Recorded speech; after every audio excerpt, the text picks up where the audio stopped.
Welcome to a Japanese festival in St. Louis. This is one of the oldest Japanese festival in the country, and we have the largest Japanese garden in North America. And here at this site, at the Missouri Botanical Garden, festival started in 1976 when the garden was dedicated.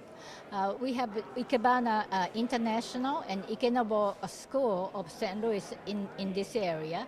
And Ikebana International is actually the second oldest international association in the country. So we are very pleased to have such organization emphasizing Japanese culture, art of flower arranging. For those of you who do not know much about the Japanese flower arrangement, there are several major differences. One is emphasis on life cycle of flower materials from birth to death, seasonality, how they change during the seasons, emphasis on natural beauty of flowers, not just beautiful blossoms, but in its entirety. Stems, leaves are very important. Also, concept of asymmetrical composition and minimalism, use of space. So Japanese flower arrangement, as you can see in this exhibit hall, you see they are not crowded. You do not overwhelm the vase with, oh my gosh, flowers. But they have certain styles. You want to emphasize elegance, natural beauty of flower materials. So there are lots of different styles to learn. I really hope everybody will enjoy. I study the original, the most traditional, and it's called Ikenobo. Within that school, there are various styles. I have exhibited Jiuka, which is freestyle. So that's why you don't have a lot of the very strict rules of some of the more traditional styles.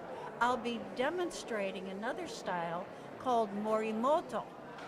Morimoto I like to call fun with fruit or adventures with vegetables. I'll be using not just flowers, but also things from the produce department. So we enjoy putting on this particular show. It's a great venue for people to learn about bonsai. Since it was developed in China and moved to Japan, it's an art form that not many Americans know about.